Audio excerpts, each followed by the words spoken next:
Hello, everybody. Welcome to the digital version of Making a Difference with Playing Video Games in the Hospital. My name is Alexander Pereira. I am the Patient Technology Specialist here at Methodist Children's Hospital down in San Antonio, and I am joined by... So my name is Rivera. I am a Patient Technology Project Manager at Mott Children's Hospital in Ann Arbor, Michigan. My name is Abraham Homer, and I'm the Gaming Technology Specialist at Children's Hospital, Colorado. I'm Mark Compas, and I'm Technology Child Life Specialist over at Cohen's Children's Medical Center over in New York.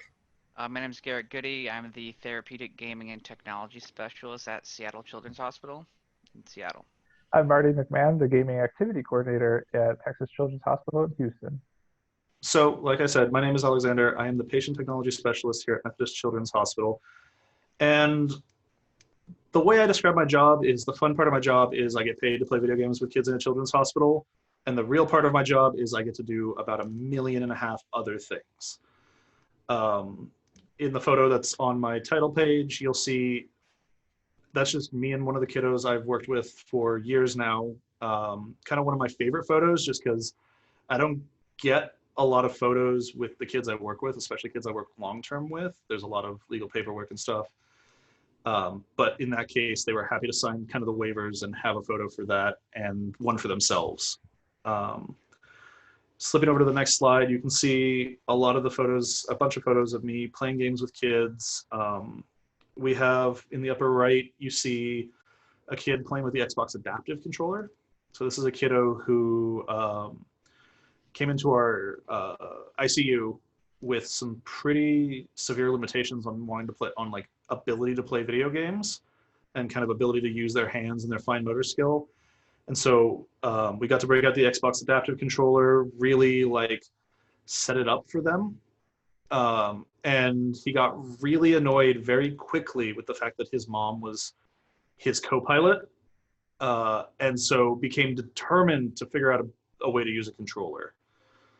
And what we found eventually was the best controller we could find for him is the Pro Controller for the Switch, because it had the least like force needed to hit the buttons. And so it took him a couple of weeks, but like within about 4 days, he was so annoyed with the Xbox Adaptive Controller setup and having his mom help him co-pilot that he was holding a controller and trying to make a controller work for himself.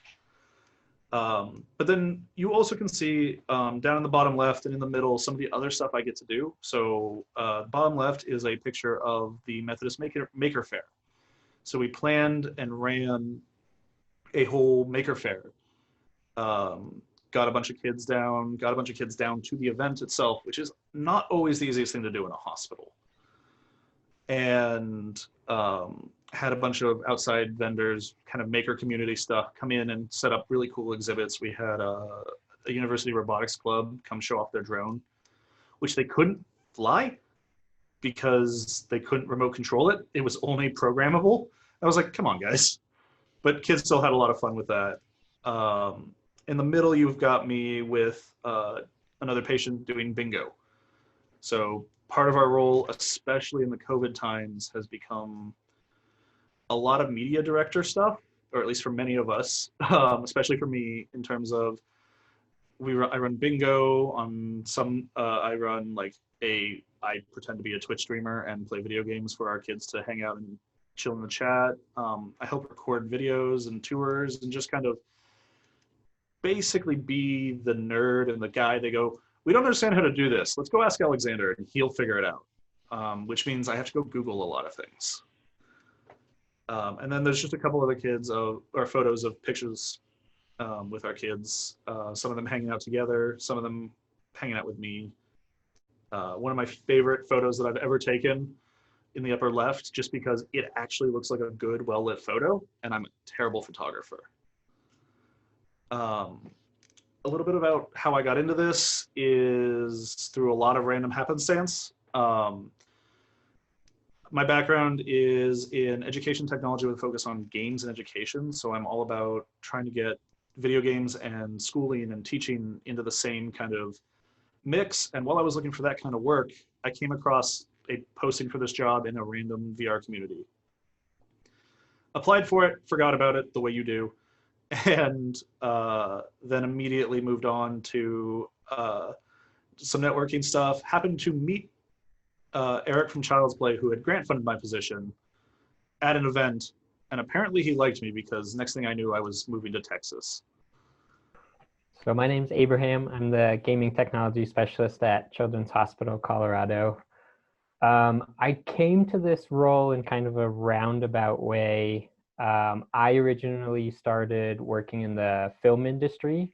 I actually went to art school and studied graphic design and creative writing, worked as a graphic designer for many years, transitioned into the film industry doing special effects and production management, working with directors like Quentin Tarantino and working on all sorts of different features and stuff. And in my early 20s, I became my mother's primary caregiver. She was diagnosed with cancer, didn't want to go to the hospital. So me and my older sister took on the roles of providing her cares. During that time, I was using video games and gaming as a big coping mechanism for myself. And I kind of had this light bulb moment. I was like, well, if this is therapeutic for me, it must be therapeutic for other people. And that's when I kind of started on the journey of doing research into this new therapeutic gaming realm. And I kept working in the film industry for a while, continued to do research. I was looking into doing grad research to do exactly this kind of thing. And lo and behold, Children's Colorado, the one hospital in my backyard, was hiring for this position. I applied just like Alex did, kind of forgot about it. And lo and behold, it was a match made in heaven, and the rest is history. I've been here for almost 2 years now. On a day-to-day basis, it's always changing. I install and maintain and repair gaming equipment throughout the hospital. I conduct formal trainings for various staff members through different units so they can learn how to utilize different technologies in their workflows. I collaborate with research coordinators to research how this technology helps kids and can help clinicians and create better outcomes for our patients. And I also coordinate with providers, clinicians, nurses, OTs, PTs, you name it. We do co-treatments where we can integrate different technologies into their workflows so they can use Ring Fit Adventure for the Nintendo Switch for a PT session or a Rift S for an art therapy session. So it's a really, really interesting hybrid approach. And then, of course, I work with patients directly. So I have my own patient load, and every day I see between 3 and 5 patients working bedside with them. And one of the most memorable patients that I can remember was when I first started working at the hospital almost 2 years ago now. I worked with a 25-year-old patient who had SMA, which is spinal muscular atrophy, which is a really terrible disease that attacks your muscles. And you slowly start to lose function of your entire body. By the time I was working with this patient, he could only move his big toe. He was an avid gamer, gamed his whole life. So we collaborated and tried to figure out how can he engage in gaming, how can I engage in gaming with him, not only as a recreational activity, but also coordinate with his wound care nurses to coordinate our gaming sessions around his dressing changes, because those tend to be pretty painful for him, and gaming was a great distraction. So I coordinated with the wound nurses multiple times a week, and we set up those dressing changes around our gaming sessions, and we used the Xbox adaptive controller. So we used a configuration of buttons, hooked it up to his foot. So he was kind of my trigger man, and I was on the other controller. And we played through Red Dead Redemption 2. We played Buck Hunter. I mean, we played many games start to finish. Unfortunately, that patient did pass away almost a year now. But that was a really interesting opportunity for me as well, because I was able to become really close with the family, and they invited me in on his last day, and we used a 3D scanner and were able to scan him holding his families' hands in that last moment and create some 3D prints with those as legacy objects for the family. Nice. Connor? So I'm Connor. I'm from CS Mott Children's Hospital in Ann Arbor, Michigan. What I am there is the patient technology project manager. I started as a patient technology specialist. So most of my day was just playing games with kids. However, things kind of took a turn when I started realizing patients have different passions and different projects and goals that they really, really want to hit. So my job role changed a little bit from just gaming to really focusing on those projects to get things done. I've done anything from creating music to making music videos, slow motion Monopoly money falling, green screen backgrounds with Raris and Lambos. Anything that they can really think of is really my goal in hitting. I've done pretty neat projects that honestly blew my mind. I had someone who was interested in capturing ghosts on cameras. Obviously, we can't really set them up in the hospital, so we had his family go ahead and set them up in different parts of the house and basement, and his friends, so he can literally tune into all the different cameras and see if there are any ghosts for him. So it's like neat little ideas that they come up with and just making it hospital friendly, but also making it accessible for them if it is something a little bit more extreme, and then also coping with the hospital itself. Another really big piece of my job is putting on events. So I host a number of community events. You'll kind of see in the top left of my slide, a family dancing. You can see dad in the background, where we invite the entire community in. We get volunteers to come hang out and we play video games all day, called Mott Arcade. Obviously with COVID, things have changed. Those have completely paused. So we found new ways to kind of reconnect kids using the Switch and their ability to connect with each other wirelessly without using the internet, all the way to online gaming, which has really shown and stepped up through the COVID crisis itself.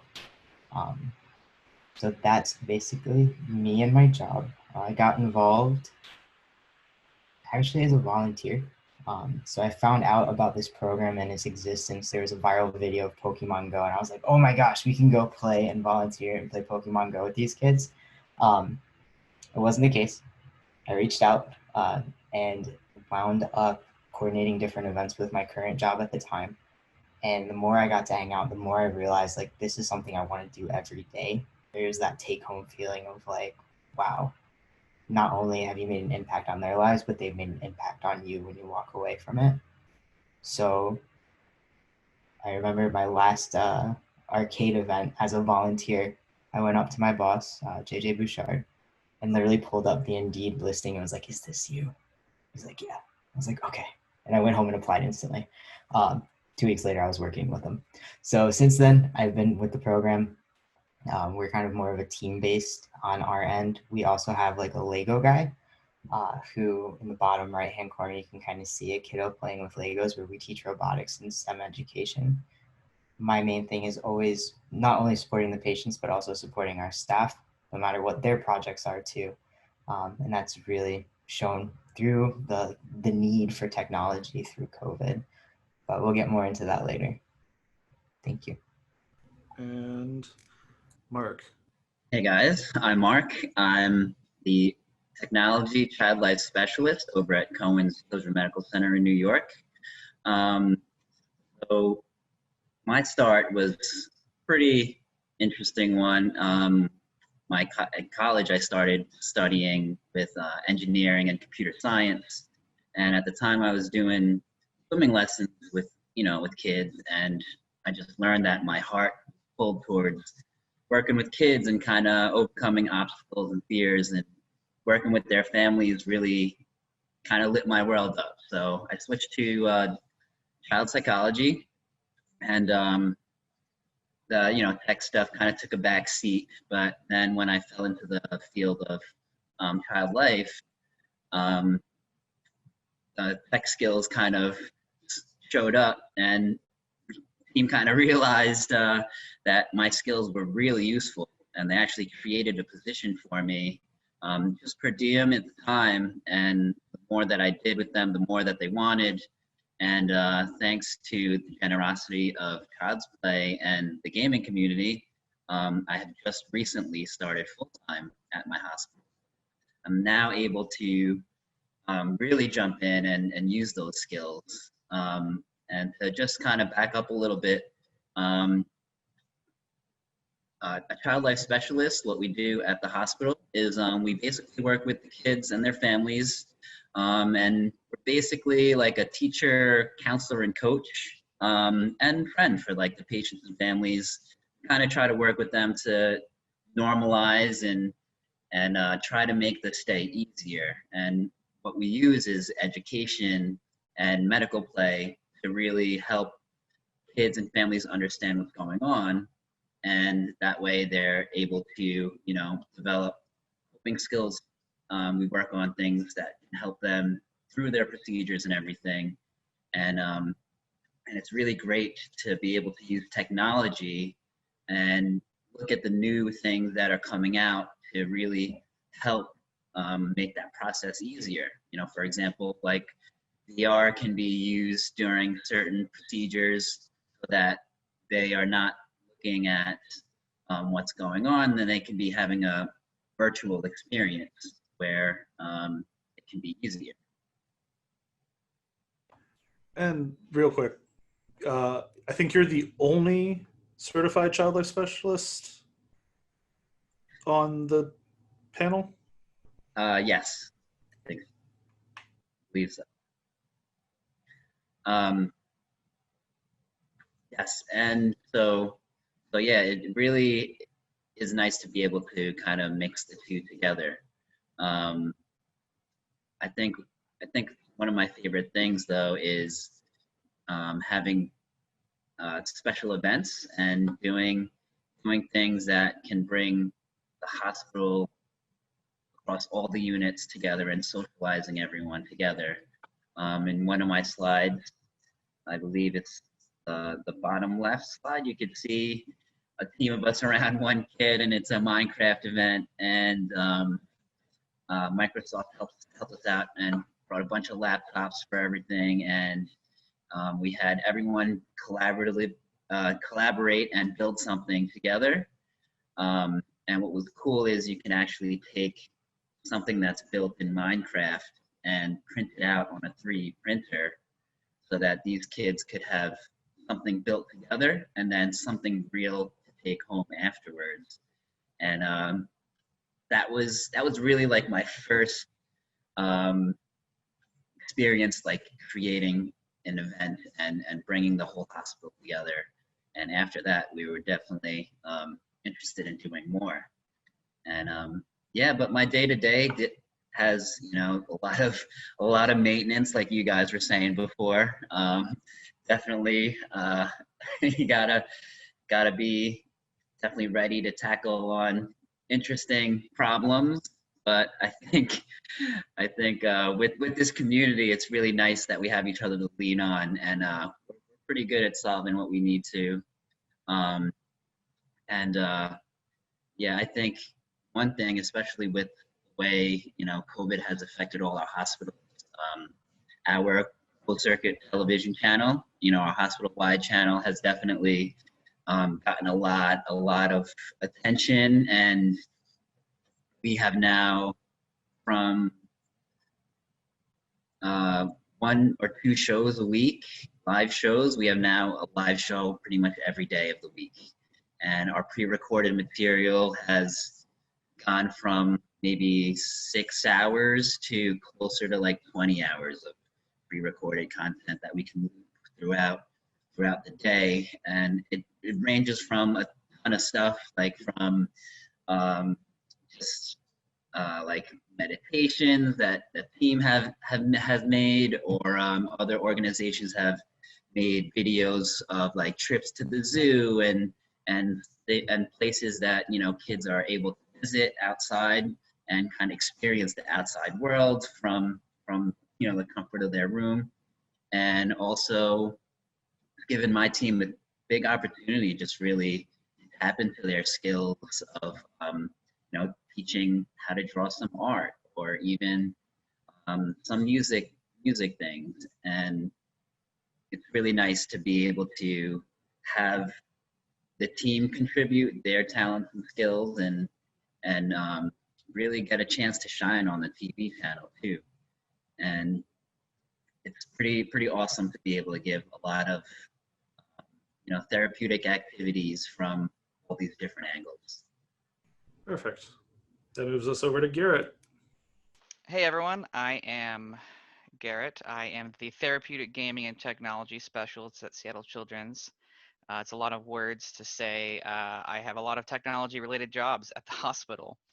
I have, just like everyone else, had a strange path. I feel like we all have a very consistent theme, and that our job path here is inconsistent. I studied informatics at the University of Washington and wanted to be a UX designer, and I ended up being a children's librarian instead. And I spent a couple years doing that, and then in the summers I would help run a summer camp in the library. I would kind of like revitalize it, bring it into the 21st century. I would take technology and do research and things like that. And they decided to pivot away from libraries at the school, so I was in a position for a new job. And in the summer I was looking for technology related jobs and UX jobs, and I just wasn't finding anything that was a good fit. And I finally decided to look for something that was children and technology on Indeed, and the literally only job that popped up was this one. And I thought it was fake, because if I had to come up with a job, I would probably make a worse one than this one, because I'd be like, well, that doesn't really make sense to have all of these things in one thing. I would kind of have to make some concessions. So I was a bit surprised, applied, and months later, I got a cold call while I was playing Spider-Man at home. And I did an impromptu phone interview, and then a few weeks later, I was hired. So crazy how things happen like that. And the job itself is very interesting. Like everyone's saying, we all do a very similar but different thing. Each of us have a little bit of a specialization, and each of our hospitals needs a little bit different from us, but we all have kind of a commonality. We have a common tie to child's play, and we meet every week and discuss in the similar format to this. So a lot of what I do is kind of being a problem solver and kind of helping connect staff and children and technology in a way that makes sense for the providers to use in a therapeutic way, but also a way to help facilitate normalcy in the hospital for patients. I know this is not a surprise to those watching this, but a lot of kids these days use video games as a way of coping, but they also use them as a way of communication to their peers and their family. And when you're stuck in the hospital and they don't have anyone that's in charge of facilitating that, you might have a patient who is used to talking to their friends every day on Xbox Live, and now they don't have their Xbox and they don't have any way of talking, and that causes them to shut down. And so a lot of times I will work with a child life specialist and kind of figure out what the problem is. And if it's as simple as providing an Xbox for them to talk to their friends, that's good, but maybe there's something more there. And so we can create a partnership and a relationship with all three of us or more, bring more in the team, and provide an environment where they could talk. Whereas before, for example, a child life specialist would have a really difficult time talking to this teenage boy who just wants to play Xbox, and they'll bring me in and I'll say, introduce them to my friend, the child life specialist, and they'll talk. And then after we've built a relationship, then they are much more open to the child life specialist, and they're able to communicate in a way that is it's healthy and can be beneficial for them long term. So that's really the core of what I do. I really like to co-treat if possible. Just like Abe, I do a lot of stuff with OT or PT and rec therapy in ways that helping them in the technology ways that they may be familiar with but not understand or have the capacity to implement. Like using VR for physical therapy, or using the Xbox adaptive controller. My most heartwarming encounter, I think, is over a period of 3 or 4 months. I worked with a quadriplegic patient who was a big gamer. He was super into Fortnite, and he had a pretty they basically told him he probably wouldn't be able to play ever again. And I kind of came in and said, well, I mean, there is ways to make this work, and we can start really small and work our way up. And we were able to use his powered wheelchair that he was able to move with one of his couple of his fingers on his hand, and I was able to unplug pieces of it and plug it directly into the adaptive controller, and so he was already familiar with how to use it, and so he was able to play Mario Kart better than most abled kids that I have played with. He was actually one of the few people that was able to ever beat me at Mario Kart, because I don't go easy on the kids. I think it's rude. um, but he was able to sneak out some wins, which is quite the accomplishment, and I think everyone understood that. And I got him hooked up with a controller outside, and he uses it, and he has different ways, and now he can surf the web and play games just like he could before. And so it's things like that that we're able to kind of provide this service and this knowledge and this problem solving ability that people either don't have, the other providers don't have the skill set to, or even if they did, they don't have the time. And so I like to think of our position as like a technology liaison in a lot of ways.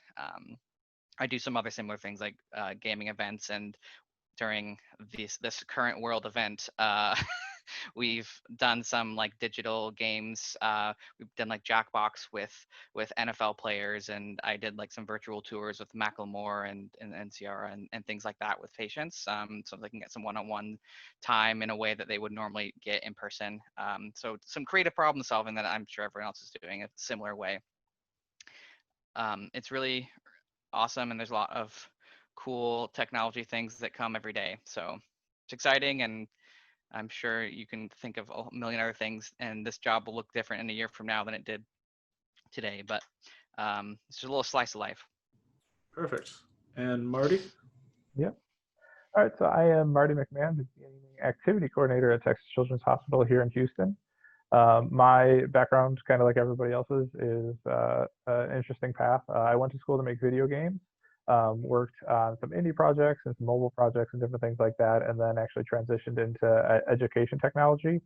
So working with the student information system, or like the database that houses all of their records, and that's where like the grading gets done and different things like that.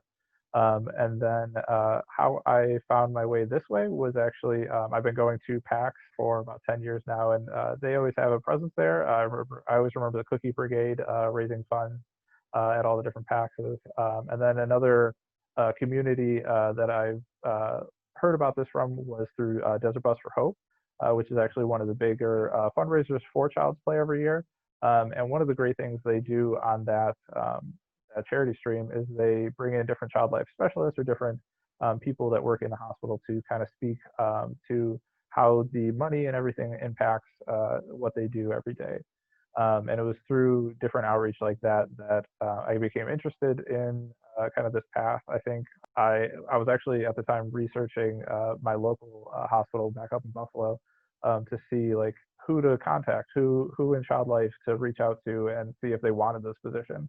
And then it was like that week that Child's Play just started tweeting out a whole bunch of links to all these different hospitals that were getting the grant funding for these positions. So I actually applied at 3 different hospitals that had it. Like everybody else, I think our roles fit a lot of different pieces to a lot of different puzzles. I always break my role down in 3 main sections. One is doing bedsides, like I think everybody else does, where I have my own caseload. I go see patients based on recommendations of other child life specialists and our activity coordinator team here at Texas Children's to meet the needs of different gaming-minded patients that we have to kind of bring some of that normalcy back to their environment. When you're here in the hospital, there's a lot of different things that you don't have a choice in. You have to take your medicine. There's different things like that. So being able to bring choice back into what they do, being able to just come and hang out and provide them an opportunity to play a game that they're interested in or something that they haven't tried before is a great outlet. Second main part that I usually am facilitating are group or different social events. And then the third one is I just file it under admin because it's kind of the catch-all for everything else. That is like researching new technology, figuring out what might work, what might not work in our situation, fixing and troubleshooting, and all of that kind of stuff in between. I think one of the some of the different things I get to do that are really impactful are like helping with memory making. So maybe we have a special patient, a social situation, or it might be an end of life situation. It might be something that the family could take home in memory of their patient. So sometimes we might 3D print an object that reminds them of them. And we usually try and work with the patient on designing what that might look like or what their legacy wants to be. Some other different impactful interactions I've had are different end of life situations. So we've had, obviously, Make-A-Wish is a great cause, but sometimes patients can't go do their Make-A-Wish. So there was a patient I had that one of our child life specialists kind of frantically at the last moment pulled me into. Their wish was to go to Disneyland, but medically they couldn't make it there. So we work with Make-A-Wish, and we try to bring as much of Disney to them as possible. And in partnership with our child life specialist and one of our VR headsets, we were able to bring the theme park and roller coasters to them in their hospital room. And that was a very meaningful and impactful moment for that family, being able to kind of bring that to them when they couldn't otherwise make it to those situations. Some other great things too, I love to do are, we have our teleconferencing robots, which if you guys aren't familiar, allows patients to visit different areas of the hospital. The first time we used it was our Easter egg hunt. We have a playground right out front, and our child life team had set up a great Easter egg hunt for everybody. With the robot, they were able to drive around, find the eggs, and call them out, and then we were able to put them in the basket for them and deliver them afterwards. And we've all been kind of quietly sitting and nodding and laughing, trying to keep the whole, not talking over each other's Zoom meeting under control. But I think I want to open it up to everybody here, get everybody a chance to jump in, because if this was an actual PAX panel, I think there's about a half dozen times we would have jumped over each other to drop comments. One of the things I think is worth noting, though, is we all have very weird paths in, as will just about every patient tech you meet, because our position basically didn't exist in its formalized form until about, Connor, like 4 or 5 years ago? Well, yeah, technically. A lot of us are brand new to this, like going in, we're almost at 2 years with the recent Child's Play grant. I am, Abe is at the second oldest program that Child's Play funded. I'm at the third oldest. I'm here 2.5, almost 3 years now. Yeah. Connor's at the first oldest program. I think we're going on like 5 or 6 at this point. And Garrett and Marty are pretty on that pretty early batch too. Yeah, we're Right almost at at 2. 2, just about. And then you have people like Mark who've been doing some version of this forever. So I think Child's Play's conservative count now is something like 20 to 30 positions of some version like this. And there's more coming soon. Yeah.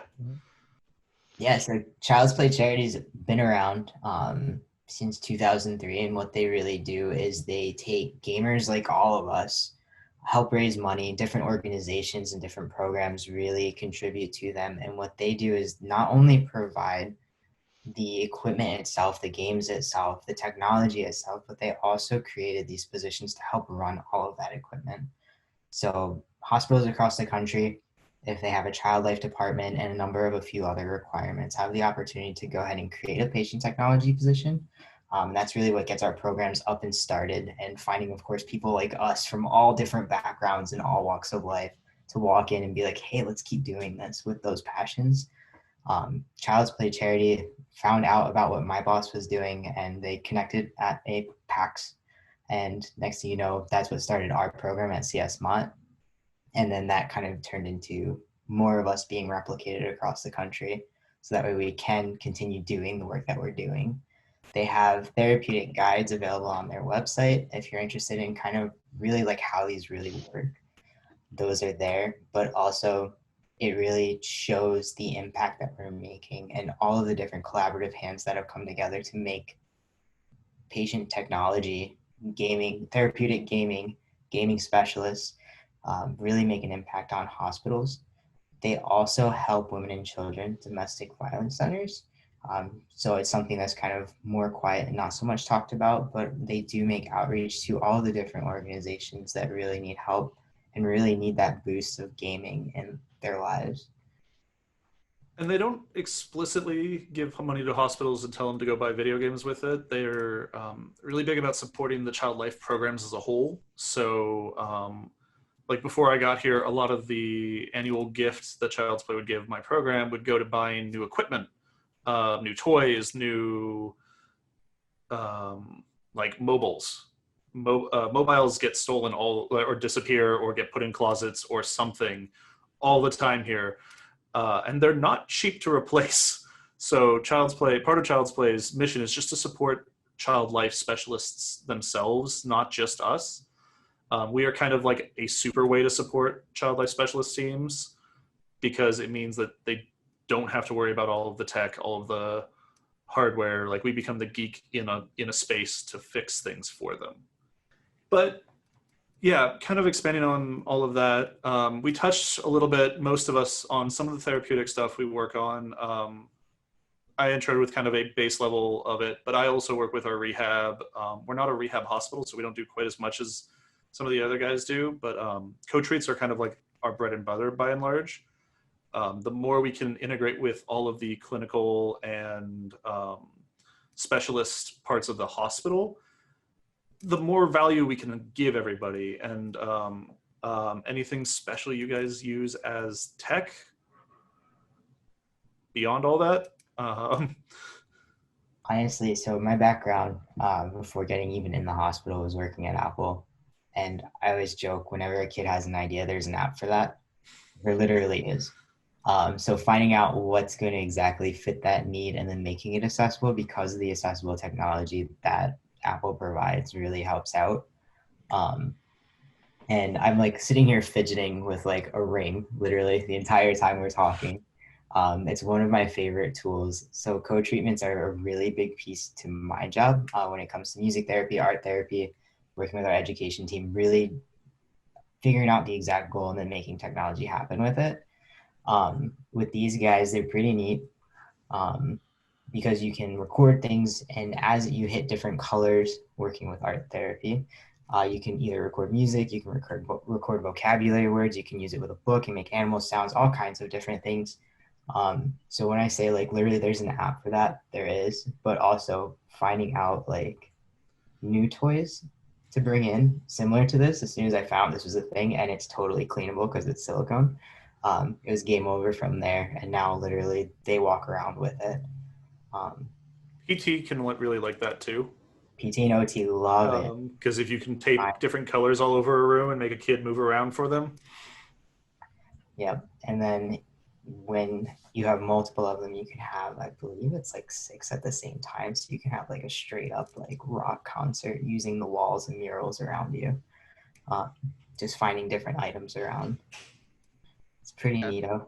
To go with that, like I just feel the most important part of my job is not necessarily like knowing about any specific technology, but really knowing what the capacity of technology is. And so a lot of it is just problem solving, like, hey, I want to do this. And then in my mind, it's not a matter of can we do this? It's a matter of like how can we facilitate this to happen? Because I know the scope of the current technology position, and I know how to find that. So it's really more of a discovery research oriented approach, I suppose, because I've discovered tons of new technologies of making patients like desires come to fruition, or a way that a provider wants to interact with this patient. They say, hey, they like X, Y, and Z. I'm like, well, I don't know of any way of making it happen explicitly, but I know that there's a way that we can make this happen in some way, and so let's work together and find out. And I feel like that kind of sums up the entire profession in a way. And I assume you guys have a similar Google is your friend. Yeah, exactly. I mean, that's just what a lot of IT is in general. And so you take that and have to abstract it even more when you're working with children and some technology illiterate folks. So it's at the end of the day, it's just knowing how to find what you need to know, information abstraction. Yeah, I love that. I love how you can use technology to really adapt to the needs of the patients, you know, because, you know, when anyone comes in to the hospital, they have like this, you kind of have a sense of loss of power, right? So you kind of want to empower them and give them the opportunity to have something that they can build with, you know. And I love finding things that like kids are starting to become passionate about, you know, some things like programming and kind of like introducing them to like, hey, here's a cool website that you can kind of build the game on, and all of a sudden they have their hands in something that they can build mastery on in life too, you know. And I was working with one patient, and he, you know, was going to go to college for programming, and he hadn't tried anything out yet. And I was like, hey, try this out. And he was a cancer patient, so he has a lot of meds he has to take care of and everything. And we started working on creating a program that can help just track his meds, right? And it would enter the data into an Excel sheet, and then that way he can kind of learn how to program, but also something useful in his real life too. And it showed him, you know, that he can use these things that he's learning in the hospital to actually make his life easier too.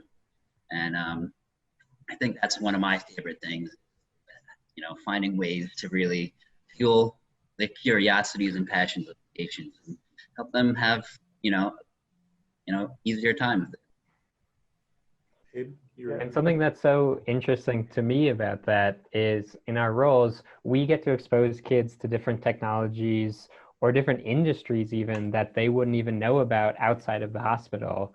And how cool is it that we can expose them to these different career paths possibly when they're at their worst time in their life. They're sickest, they're at the hospital, it's not fun.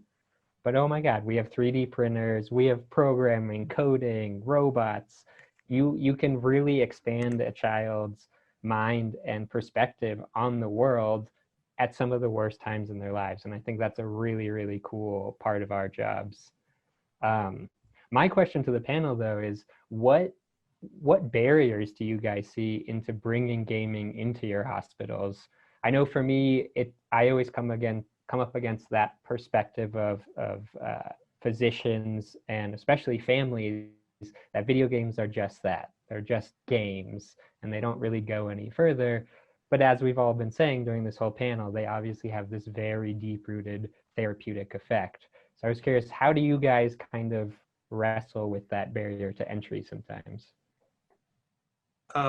We have, honestly, the two biggest barriers of entry are the cleanability of devices. The Oculus Quest is one of the coolest things to exist on the market.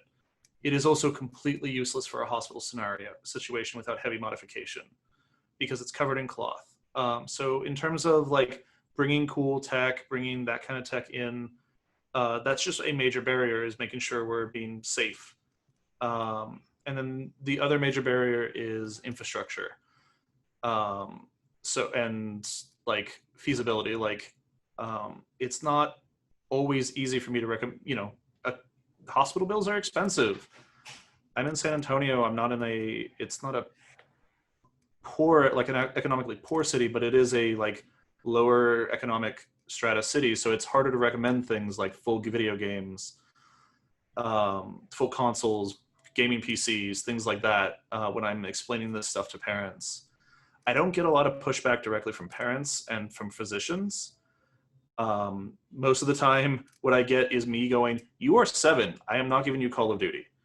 And the mom being like, "We're in the hospital though. He plays it with his brother. It's okay. Give him Call of Duty."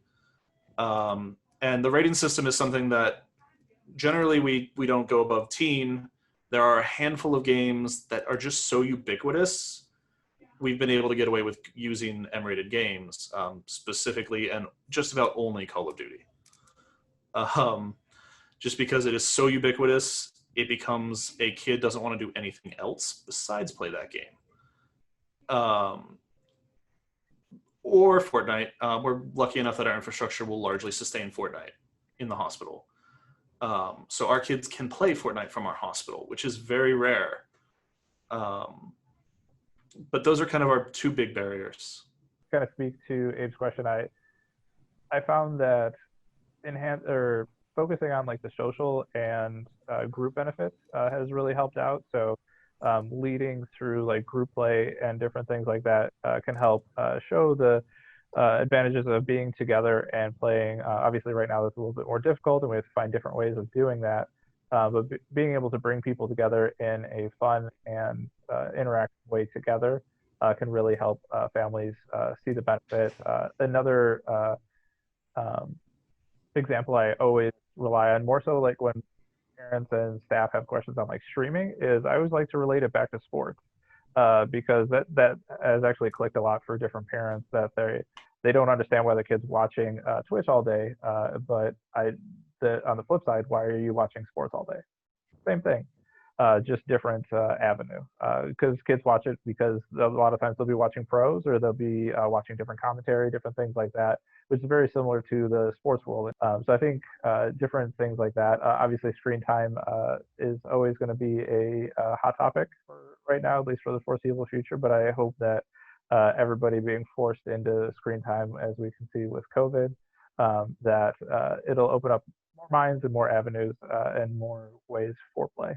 Yeah, that's actually kind of the point I was going to bring up. Is I think the biggest impediment has really been not people that are doing the interactions like providers, but people that are in administrative positions that maybe don't understand the concept, or they're not day to day, they're not boots on the ground, so they don't really understand some of the context of what we're talking about. But I think, with this current scenario, I've been able to leverage that a little bit in my favor, in the sense that the way that the patients interact in the hospital, the way that they're isolated like this before a pandemic, right? We can use the context of, hey, remember how it was really hard to not go and interact with your friends for months? That's what it's always like in the hospital. And so you can kind of recontextualize this video games is a vector for them to participate in normal life. And so if you can take a real life scenario that literally everyone has encountered now, I think that is a little bit of a silver lining, in the sense that we have, at least I've been able to use that, and I hope that I can continue to use that in the future to kind of facilitate more gaming related things or more gaming adjacent things, because it's obviously impactful. I know I'm preaching to the choir here, but it's not always obvious to those who aren't in this world. And I think that having a common issue like this is a really good way to help kind of breach that barrier. And I'm hopeful that it will continue to be successful, at least in recontextualizing. Honestly, what everybody said, the community aspect of video games, even if it's just one-to-one bedside with a patient, especially with the newer digital world, right? Online connects all of us in some form or way. I feel like that's a really big piece of the social aspect as a whole, whether it is a large scale event or you are one-to-one with somebody who's just speaking the same language as you. A lot of times we're able to go in and talk tech, and we're able to have those harder conversations that like they're not comfortable opening up with somebody who just doesn't get on their level. And that's something that's really beautiful about what we do. But another piece that really kicks in is accessibility, like with cleanability, 100%. And any technology that comes in the hospital has to be accessible as well. So we have to kind of gauge like who can use it, how can they use it, how can we adapt it so it can be used by everybody? Because the one thing we never want to say is, no, you can't use that. So finding a way around to make it work for them and their individual needs and their individual abilities, so that way they can continue to play or do. Yeah, kind of to bounce off of what Connor was saying there, something kind of for all you guys, what is something you guys see that is kind of less on the tech side and more on the social side of what we do? Because I think I've seen a lot of great interactions, and it's just with patients and I'm not even playing a game or doing any tech, but it's just the matter of, I know who streamers are, I know who YouTubers are, I know the different modes in Minecraft, something simple like that. That just being able to, like Connor was saying there, talk the jargon, and truly understand what their interests are and everything like that, can be very impactful for them. And like I said, sometimes I just hang out, we talk for a little bit, and that's all they needed. They might be like an older teen and they don't necessarily need or have any interest in playing, but just being able to talk about different influencers and everything like that kind of makes them feel home. Anime. Okay. The ability to talk anime with kids. I've had a lot of kids who are sitting drawing. They don't want to play video games. They're, a lot of teen girls too. I've finally taught most of my nurses and most of my staff that teen girls play video games too. Like all kids ask them. But some of them are like nerdy, but they're not that type of nerdy. But I'll see them drawing. I'm like, are you drawing Ichigo? And they're like, wait, you know who this is? And I'm like, yeah. And then there's an hour. It's a full intervention of me just talking about anime. And sometimes I leave with anime suggestions, so I have to go watch more anime to come back to work to talk more anime the next week or the next 3 days later.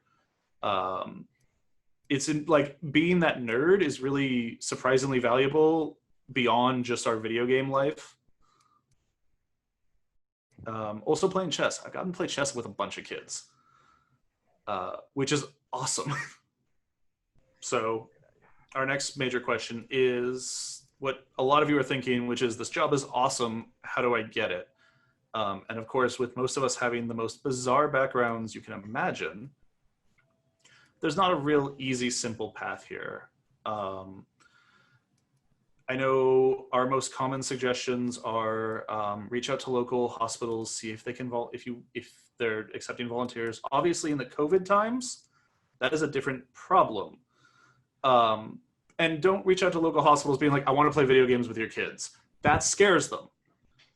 Reach out and be like, hey, I want to volunteer. How can I work in the playrooms, help out, do that kind of interaction? And you maybe, you find out that the hospital has a bunch of equipment, especially in a closet. Always look in closets. And as a techie, you can be like, look, I can fix all these Xboxes. And the child life team is going to just think that's awesome and be like, please. And, you can start talking about that as the thing you become known for. And a lot of hospitals are creating specific volunteer positions for gaming. They want people who have the skills, who can come and play kids. Yeah. We have specific gaming volunteers. That was part of one of the things that I created in my program was we wanted to have volunteers that I was in charge of and could delegate specific gaming related tasks. Because is a portion of our job that you can delegate to a skilled gamer. Obviously our job encompasses much more than playing games, but that part can be abstracted if you can filter through volunteers that are knowledgeable and skillful interacting with kids and also knowledgeable about games. So that hopefully that will be more popular. There's not that many hospitals that have that, but ideally in the future there'll be more, and that would be a great route. And especially now with the COVID situation, a lot of hospitals have put a giant pause on having volunteers. I know my hospital is on pause until the end of the year, so that's a giant pause on our regular arcades and our regular weekly programming that we would do. Utilizing the new virtual, there are different ways to still be involved. So even if it's not an immediate absolute yes right now, just keep reaching out to see if there's different avenues, because you never really know how you can just kind of get your foot in there and just start talking and have those conversations and build those relationships with people. And especially, again, using the virtual right now, a lot of hospitals are looking for support. I know a lot of us are involved in either Extra Life or Tiltify to kind of get streamers and those YouTubers and all these people that we've met that say, oh, look, you're doing amazing things. Thank you. But right now, it's kind of that way of if we can't physically support, how can we support in other ways, whether that's getting the word across, talking about it, or fundraising from a different standpoint. So that way we can continue to give the technology to these kiddos so they can keep using it in different avenues. Marty?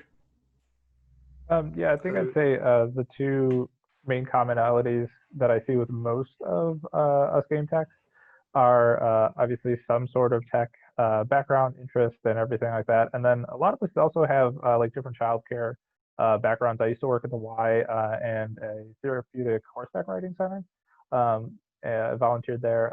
So different backgrounds like that. So that might be also another avenue. There's also different camp programs for hospitalized children that do great work every summer. Different programs like that that you might be able to get involved with. It might be like a stepping stone into getting your resume more fleshed out with relevant experience that our hiring managers would be interested in.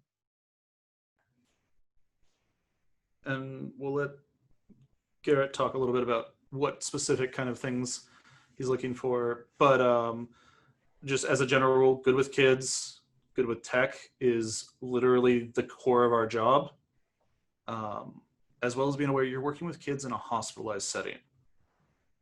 This is something a lot of people don't really think about right away, but we talked about a number of our patients have passed away, or you watch kids deal with cancer or cystic fibrosis or a broken arm or an appendicitis. But it is like you have to be aware of that as a reality of these jobs. But we'll let Garrett keep going. Yeah, it's tough. I mean, this is a very interesting niche of skills. Not a ton of people necessarily have tech experience and child care experience. They're generally separated. So it's interesting that this is a field. You know, it's a very cool emerging one. And so at Seattle Children's Hospital, we did get approval for an additional position to be funded. So we are currently, or I guess very shortly, hiring another person to join my team, going from myself to now a team of people. It's pretty exciting. So if you're interested, I would definitely be following Child's Play Charity or CP Charity on Facebook. It's got the little green controller like we have on the side, whichever. I don't know how I'm going to be oriented in the final, but whichever way it is, the logo will be there. You can find them, and they'll post the job when it's posted or when it's ready to be posted in the next, I'm hoping, week, 2 weeks. Hospital time is very slow. As I think everyone said, there was like 2 or 3 months after they applied before they heard back for the most part. So it's a slow process, but yeah, if you have some child care experience, like summer camps or after school programs or things like that, would be highly preferred. And then technology. And if you're watching this at this point, at the end of this, you're probably interested enough. So you can go ahead and apply if you're willing to relocate to Seattle. It's a great place. There is going to be a posting here. I know there's probably 3 others at least this year, but I know we are hiring. So if you want to work with me. Yeah, and like I said, there's other ones out there. Like I mentioned, there's a Dallas hospital whose name I completely forget, who's doing this completely natively. So you can keep your eyes peeled. Not everything will show up on the Child's Play Twitter, but we're going to put up our how to contact us slide. Our emails will all be there, and because this is a video, it is pausable. The other thing, though, is we could probably all talk about what we do, especially just if you put the 6 of us in a room together. We would talk for dozens of hours and smell really bad by the end of it. But one of the things we're going to do is throw to a kind of drop in, drop out Google Hangouts, sort of a version of the we're going to hang out after the panel and answer questions. And that'll be going for insert time, but probably about 45 minutes right after that, right after this kind of wraps up officially. And we'll be hanging out there and just chatting. I might hang out longer, who knows. Just so that, like, if you have other questions, you can come ask them live. We're also gonna have a Google form, so you can ask kind of generic questions to all of us. Or you can feel free to email any of us. Our emails are on there for a reason. We want this to spread. We want this to grow. We ran out of a little bit of time, but like we want this to be in every hospital in more than a single person team. We want this to be the kind of thing that you find everywhere. My long term, I want this in adult side too. So like, please feel free to reach out, ask us questions. Half the time our answer is going to be, we'll figure it out, but we'll answer them anyway. Thank you all for tuning in and have an amazing PAX.